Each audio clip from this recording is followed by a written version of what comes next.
नमस्कार, स्वागत है आप सभी का न्यूज इंडिया में। मैं हूं आपके साथ ऋचा सिंह। चलिए शुरुआत करते हैं, बात कर लेते हैं वैक्सीनेशन को लेकर। जी हां, कोरोना वैक्सीन को लेकर आज अभियान की शुरुआत हो गई है। राजधानी देहरादून के संत निरंकारी भवन में मुख्यमंत्री पुष्कर सिंह धामी द्वारा इस अभियान की शुरुआत की गई। मुख्यमंत्री पुष्कर सिंह धामी ने कहा कि हमारी सरकार ने मेगा वैक्सीनेशन का कार्य शुरू कर दिया है। उन्होंने कहा कि आज पूरे दिन भर में 1.5 लाख लोगों को वैक्सीन लगाने का काम किया जाएगा, ये हमारा लक्ष्य है।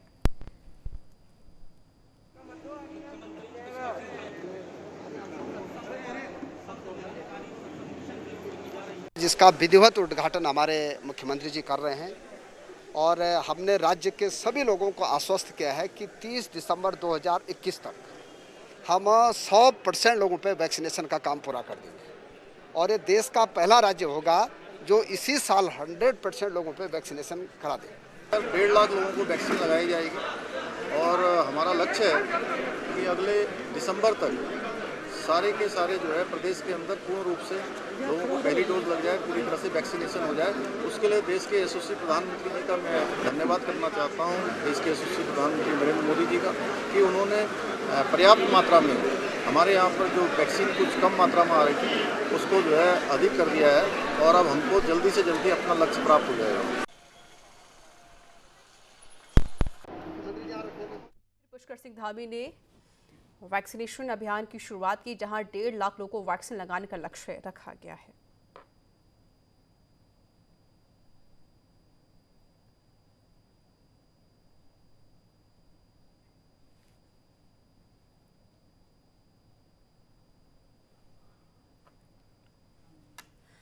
और मेरे साथ जुड़ चुकी है मेरी सहयोगी साक्षी साहनी। साक्षी, देखिए, जिस तरीके से मुख्यमंत्री पुष्कर सिंह धामी ने वैक्सीनेशन अभियान की शुरुआत की और कहा कि आज का जो लक्ष्य है वो लगभग 1.5 लाख वैक्सीन करवाने का है।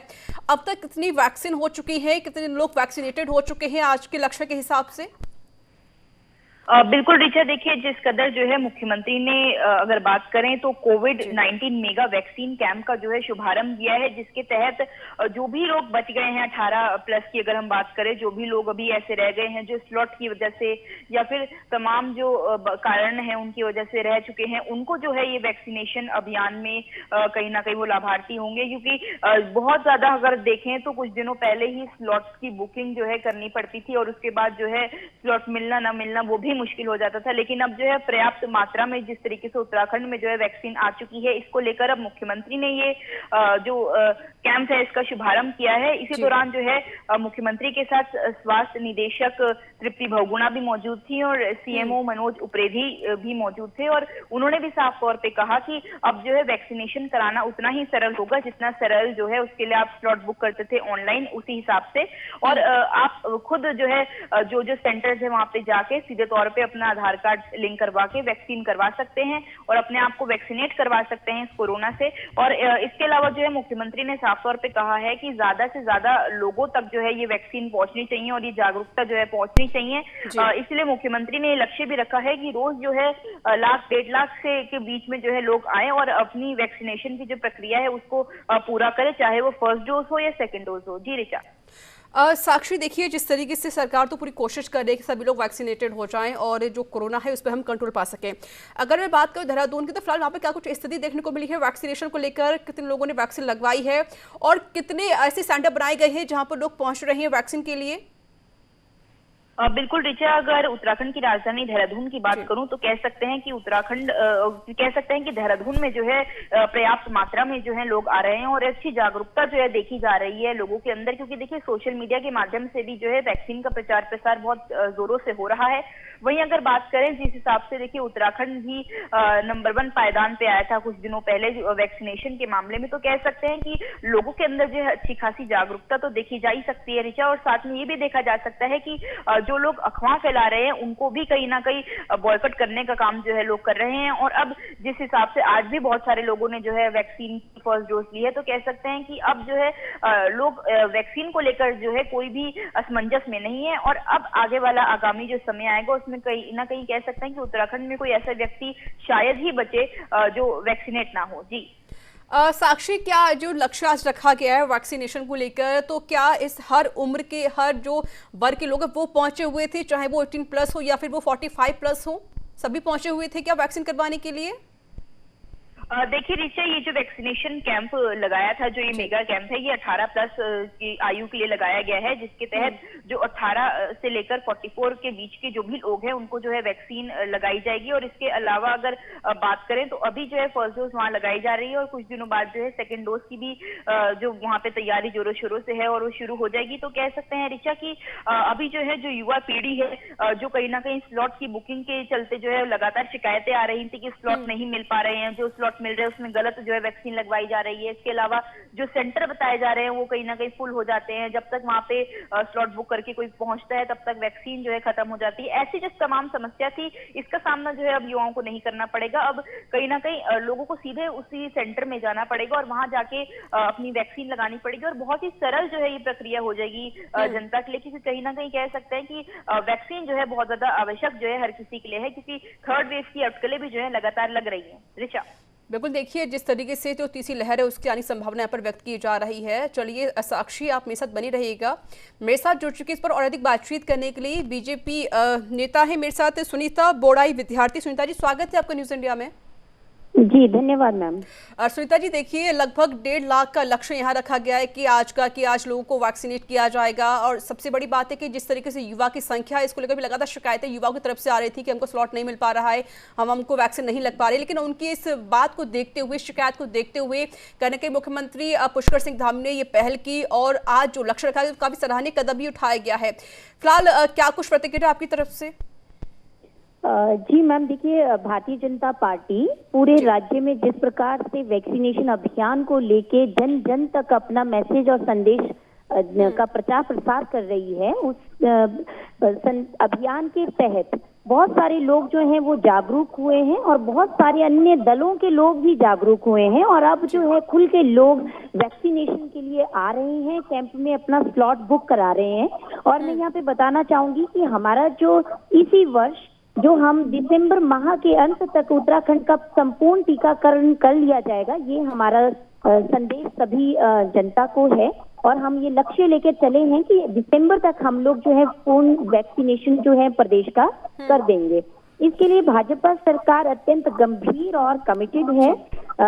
यहाँ पे मैं ये भी आपको बताना चाहती हूँ कि प्रदेश की कुल वैक्सीनेशन करवाने वाले जो लाभार्थी हैं, अभी तक हम लोग 60% प्लस को फर्स्ट टीकाकरण लगा चुके हैं, जो कि 45 प्लस हमारा अभियान फर्स्ट था और सेकंड जो हमारा 18 प्लस अप टू 44 एज तक का जो अभियान हमने चलाया हुआ था, उसमें भी हमने बहुत सारा जो टारगेट को अचीव किया है और लगातार अब हमारे पास यहाँ पे बुकिंग हो रही है, स्लॉट बुक हो रहे हैं। और माननीय मुख्यमंत्री श्री पुष्कर सिंह धामी जी ने जिस तरीके से इस अभियान को सर्वोपरि लेकर चले हुए हैं प्रदेश के अंदर, वो बहुत ही काबिले तारीफ है। सभी लोग, चाहे मैं कहूँ कि किसी भी दल के हैं, मैंने पहले भी ये बात कही कि पहले अन्य दलों की से हम लोगों को विरोध का सामना करना पड़ रहा था, लेकिन अब लोग जो हैं खुलकर आ रहे हैं और अपना वैक्सीनेशन करवा रहे हैं, जो कि हमारे राज्य के लिए, प्रदेश के लिए बहुत अच्छा एक संदेश है। जी, यानी सुनीता जी, हम कह सकते हैं जिस तरीके से अधिक संख्या में लोगों का आना, वैक्सीनेशन करवाना और जिस तरीके से देखा जा रहा है कि अब लोग काफ़ी उत्साहित भी हैं और जिस तरीके से लोग पहुंच रहे हैं, यानी कि जो अफवाहें फैल रही थी अदर पार्टियों की तरफ से, विपक्ष पार्टियां थी, वो अफवाहें फैला रही थी कि इससे कुछ भी हो सकता है और वैक्सीन लगवाने से कहीं ना कहीं आपको फिर से कोरोना भी हो सकता है। यानी जो अफवाहें थी उन अफवाहों को दरकिनार करते हुए कहीं ना कहीं सरकार अब वैक्सीनेशन को लेकर आगे बढ़ रही है और जनता के अंदर जो विश्वास है सरकार के प्रति, वो अब यहाँ पर और बढ़ता हुआ नजर आ रहा है। जी ऋचा जी, देखिए ऐसा है कि कांग्रेस या विपक्ष जितने भी हमारे जो अन्य दल भी हैं, इनकी तरफ से यही था। इन्होंने बहुत ज्यादा पहले जब सेकंड वेव थी उत्तराखंड में, तो लोगों को, जनता को बहुत भ्रमित किया कि कोरोना संक्रमण जो है वैक्सीनेशन से नहीं जाएगा और टीकाकरण होने से कई लोगों की मृत्यु हो जा रही है। यहाँ तक ये लोग जो है इन्होंने अपना स्तर जो है मैं कहूंगी कि गिरा दिया था। तो अब जो है लोग बहुत जागरूक हुए हैं, लोगों ने बहुत, देखिए सारे वेब सर्च इंजन से लोग जुड़े हुए हैं और अपने खुद जानकारियां इकट्ठी कर रहे हैं। और जिस प्रकार से आज वैक्सीनेशन भी एक संजीवनी के रूप में भारत में लोगों की जान बचा रहा है, तो अब बहुत सारे लोग जो हैं उस विरोध को भी साइड में रख के बहुत सारे लोग जो है वैक्सीनेशन करवा रहे हैं। इवन बच्चों के लिए भी लोगों का ये डिमांड है कि जल्द से जल्द, जैसे स्कूल खुल रहे हैं तो बच्चों के लिए भी जो वैक्सीनेशन का एक ड्राइव चलाने की बात हुई थी और टेस्टिंग हुई थी कि उसको भी चैनलाइज किया जाए ताकि हम अपने बच्चों को भी सुरक्षित रख सके। सुनीता जी, तो आपसे एक इस आखिरी वैक्सीनेशन ड्राइव को गति सवाल देने के लिए मैं कहूंगी कि टोटल हमारे एक आखिरी सवाल सुनीता जी कि देखिए थर्ड लहर वो भी आने की संभावना व्यक्त की जा रही है, फिलहाल क्या कुछ तैयारी आपकी तरफ से हो रही है, क्या कुछ अपील करेंगे आप जनता से कोरोना को लेकर? जो चीफ मेडिकल ऑफिसर के अंतर्गत आशा कार्यकर्ताओं और हमारी एएनएम जो वर्कर्स हैं या अन्य जो फ्रंट लाइन वर्कर्स हैं उनकी हेल्प से हम वैक्सीनेशन प्रोग्राम को आगे ले जाएंगे और उनकी मदद से जो है हम लोगों को टीकाकरण के इस अभियान को पूरा करेंगे। चलिए, बहुत बहुत शुक्रिया सुनीता जी आपका हमारे साथ जुड़ने के लिए, अपना समय देने के लिए। साक्षी, आपका बहुत बहुत शुक्रिया अधिक जानकारी देने के लिए। तो चलिए अगली खबर का रुख कर लेते हैं। विकासनगर में उजागर हुआ साइकिल प्रकरण का मामला अब राजनीतिक तूल पकड़ने लगा है। लाखों रुपए कीमत की जंग खा रही साइकिलों को लेकर कांग्रेस और आम आदमी पार्टी प्रदेश सरकार पर हमलावर है। दरअसल विकासनगर के लखनवाला गांव में एक लीज की जमीन पर इन हजारों साइकिलों को रखा गया है, जबकि लंबे समय से यहां रखी साइकिलें भारी संख्या में होने के कारण गर्मी बरसात में खुले में पड़े होने से जंग खा रही हैं। आलम यह है कि देखरेख के अभाव में जंग खाती इन लाखों रुपए की साइकिलों पर न केवल घास उगाई है बल्कि मधुमक्खियों ने छत्ता बना भी लिया है। हालांकि इस प्रकरण पर अभी तक साफ नहीं हो पाया है कि यह साइकिलें इतनी भारी तादाद में यहां कैसे आई और इनका संबंध श्रम विकास और किस कंपनी से है, मगर यह साफ जाहिर है कि इनको यहां श्रम विभाग की योजना के तहत श्रमिकों को बांटा जाना था, जो कि समय रहते नहीं बांटी जा सकी है। इस पूरे मामले पर विपक्ष का कहना है कि जीरो टॉलरेंस का डंका पीटने वाली बीजेपी सरकार के राज में नित नए भ्रष्टाचार के मामले निकलकर सामने आ रहे हैं।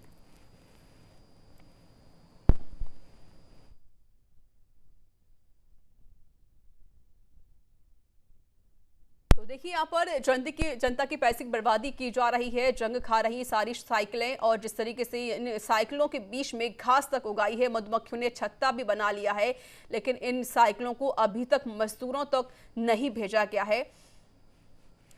और इसी को लेकर अब विपक्ष लगातार सरकार पर हमलावर हो गई है।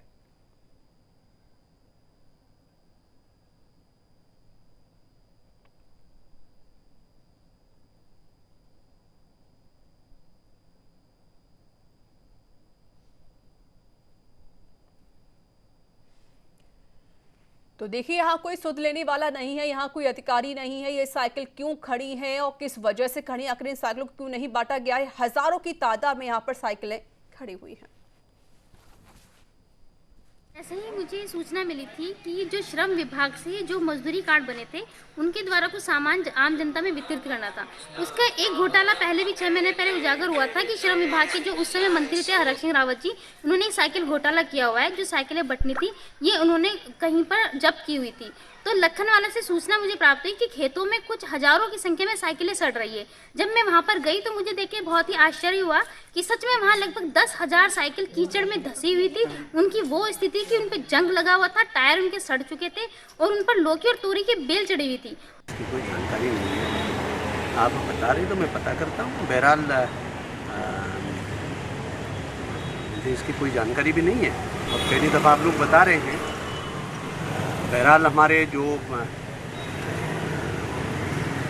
डेवलपमेंट ब्लॉक है उसके वगैरह के तो किसी उसका नहीं है, लेकिन जो सन्निर्माण कल्याण बोर्ड है जिसका यहाँ पर रजिस्ट्रेशन भी है, हो सकता है उनका कोई हो, तो मुझे उसकी कोई जानकारी नहीं। जिस प्रकार से आपने और हमने देखा कि श्रम विभाग द्वारा किस प्रकार से करोड़ों रुपए की बंदरबाट अपनी लड़ाई अपने झगड़े के कारण की गई, कितना बड़ा घोटाला श्रम विभाग द्वारा इस क्षेत्र में किया गया और इस क्षेत्र नहीं पूरे प्रदेश के अंदर किया जा रहा है।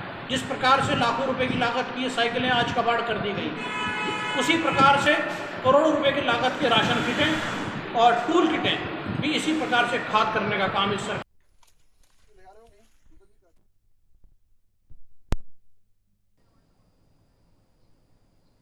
और मेरे साथ जुड़ चुके हैं मेरे सहयोगी जावेद। जावेद, देखिए जिस तरीके से लगातार विपक्ष कई आरोप लगा रहा है, श्रम विभाग की कई साइकिलें खड़ी हुई हैं लेकिन उनको अभी तक बांटा नहीं गया है। फिलहाल क्या कुछ कहा विपक्ष ने, और जिस तरीके से जो साइकिल का जो मामला है वो लगातार तुल पकड़ता हुआ भी नजर आ रहा है।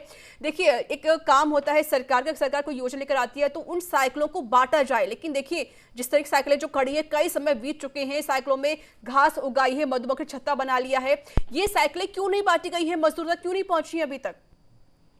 देखिए ऋषा, मैं आपको इसमें बताना चाहूंगा कि जिस तरीके से साइकिल विवाद लगातार पूरे प्रदेश में और पूरे उत्तराखंड में जो है चल रहा है, तो उसी चीज को लेकर जो है काफी विपक्ष भी हल्ला बोलता नजर आ रहा है। मगर ऐसे में जब स्थानीय नेताओं से बात की जाती है, भाजपा नेताओं से बात की जाती है, तो वो साफ तौर पर कहते नजर आते हैं कि ये साइकिलें हमारे विभाग की नहीं है।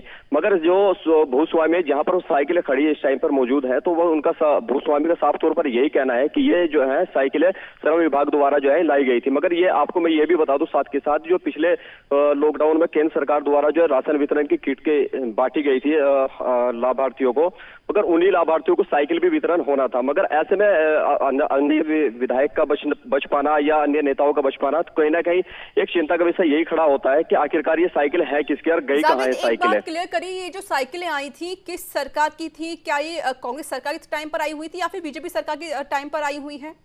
नहीं, मैं आपको ऋचा इसमें साफ तौर पर बताना चाहूंगा कि जिस तरीके साइकिलें पिछले लॉकडाउन में लाई गई थी, लॉकडाउन में केंद्र सरकार का साफ तौर पर यही कहना था कि जो लाभार्थी है, जो गरीबी रेखा वाले लोग हैं, उन्हें राशन किट के साथ जो है साइकिल भी वितरण की जाएंगे और 1,000 रुपए या 2,000 रुपए उनके खातों में सीधे तौर पर डाले जाएंगे। मगर ऐसे में कहीं ना कहीं जो भाजपा सरकार जो है, मतलब साफ तौर पर विपक्ष आरोप लगाता हुआ नजर आ रहा है कि भाजपा सरकार का ही इतना बड़ा भ्रष्टाचार जो सामने आया। मगर साफ तौर पर अभी चुनाव भी नजदीक है, चुनाव के साथ साथ ये भी बता दिया गया है विपक्ष द्वारा कि चुनाव में ये साइकिलें बंटनी थी और उसका पूरा श्रेय जो है प्रदेश सरकार लेने वाली थी।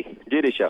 तो यानी कि जावेद, देखिए लगभग 1 से 1.5 साल का समय व्यतीत हो चुका है पहले वाले लॉकडाउन को। क्या हम ये कह सकते हैं, जिस तरह की सरकार ने कहा कि लॉकडाउन में तो गरीब जो मजदूर हैं उनको साइकिल बांटी जाएगी, राशन भी दिया जाएगा और पैसे भी दिए जाएंगे, फिलहाल साइकिल तो नहीं बांटी गई है। तो अब जिस तरीके से आपने कहा कि अब चुनाव देखिए नजदीक आने वाले हैं, तो क्या चुनावों का फायदा उठाकर यहाँ सरकार कहीं ना कहीं मजदूरों को लुभाने की कोशिश कर रही है साइकिल के जरिए कि उनको साइकिल को बांटकर फिर उनका फायदा उठा सके? देखिए ऋषा, साफ तौर पर विपक्ष तो यही आरोप लगा रहा है कि ये भाजपा सरकार जो है चुनाव के टाइम पर बांटने वाली थी, इसका श्रेय जो है पूरा चुनावी माहौल में लेने का था इनका विचार। मगर इस तरह में जिस तरीके से लगातार भाजपा नेता भी अभी कुछ प्रतिनिधि सामने आ रहे हैं, जो लगातार इनके ऑडियो क्लिपिंग भी एक वायरल हो रही है, साफ तौर पर कहते हुए अधिकारी भी नजर आ रहे हैं कि सर इस मामले को दबा दिया जाए, बाद में देख लिया जाएगा, बाद में इस तरीके से जो है बोल दिया जाएगा और बाद में इस मामले को संभाल लिया जाएगा। मगर अभी स्थानीय नेता इस बात से बचते हुए नजर आए हैं। भाई अभी जब मेरे परसों मुन्ना सिंह चौहान जी से बात हुई, क्षेत्रीय विधायक हैं विकासनगर, तो उनका साफ तौर पर यह कहना था कि अभी मुझे पूरे मामले का ही नहीं पता है कि किसकी साइकिल है और किसकी नहीं है। तो आखिरकार आनंद फानन में जब लगातार न्यूज इंडिया इस खबर को लगातार उठा रहा था, चला रहा है, तो आनंद फानन में साइकिलों को रातों रात ही गायब कर दिया गया। आखिरकार वो साइकिलें गई कहाँ? ये साफ तौर पर जाहिर सी बात है कि किसी कंपनी की साइकिल तो नहीं थी, इतना प्रोडक्शन किसी कंपनी का तो था नहीं। मगर ये पूरी तरीके से लोग भी यही आरोप लगाते नजर आ रहे हैं कि स्थानीय जो लोग हैं, तो किस साइकिलें जो है ये भाजपा सरकार द्वारा ही लाई गई थी और श्रम विभाग द्वारा लाई गई थी। जावेद, आप मेरे साथ जुड़ चुके हैं प्रदेश प्रवक्ता हैं बीजेपी से नवीन ठाकुर। नवीन जी, स्वागत है आपका न्यूज इंडिया में। नमस्कार मैडम। नवीन जी, देखिए हजार तादाद में साइकिल खड़ी हुई है, जिस तरीके से विपक्ष कई आरोप लगा, विपक्ष ने कहा है कि ये जो साइकिलें हैं पिछले लॉकडाउन में आई थी ताकि जनता को बांटी जाए, लेकिन जनता को तो नहीं बांटी गई, बल्कि अब कहा यह भी जा रहा है विपक्ष जिस तरीके से कह रहा है कि अब साइकिल आप चुनाव के फायदा उठाकर उनको बांटे जाएंगे, उनको मजदूरों को देंगे। आखिर ये भ्रष्टाचार क्यों किया जा रहा है? देखिए ऋचा जी, कोई भ्रष्टाचार नहीं है और कांग्रेस का काम केवल आरोप लगाना। क्योंकि चुनाव नजदीक है, कांग्रेस विकास के मुद्दे पर भारतीय जनता पार्टी के सामने कहीं ठहरती नहीं। विकास के मुद्दे पर अगर बात हो तो कांग्रेस के प्रवक्ता बंगले झांकने लगते हैं, कांग्रेस के नेता दाएं बाएं बात करते हैं, कांग्रेस के नेता हिट एंड रन करते हैं, भाग जाते हैं तुरंत। तो उनको कोई ना कोई मुद्दा चाहिए।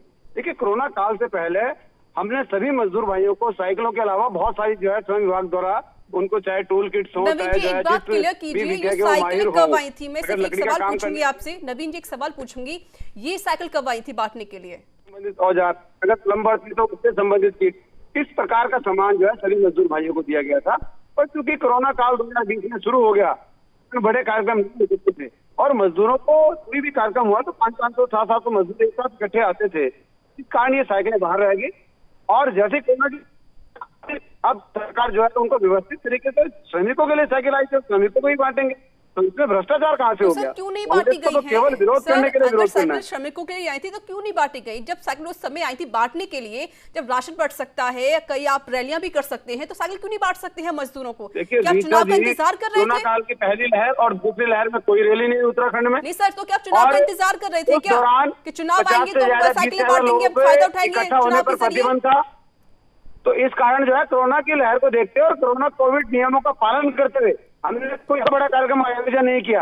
अगर उस दौरान हम ही आयोजन करते तो यही कांग्रेस के लोग गला फाड़ फाड़ के जो है भारतीय जनता पार्टी का विरोध करते और भारतीय जनता पार्टी की सरकार को जो है कोसने का काम करते। तो हमने कोविड के नियमों का पालन किया और हमारे लिए जान की तो जहान है।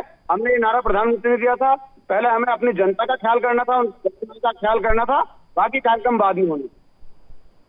लेकिन सर जिस वक्त ये साइकिल आई थी उनको आप तभी बांटना चाहिए था। जिस तरीके से आपने राशन बांटे थे घर घर जाकर, तो साइकिल भी बढ़ सकती थी घर घर जाकर, क्यों नहीं किया गया ये सब? देखिए राशन अलग चीज है ना, उसके लिए बात जो पंजीकरण हुआ होता है उन व्यक्तियों को एक साथ इकट्ठी करना पड़ता है।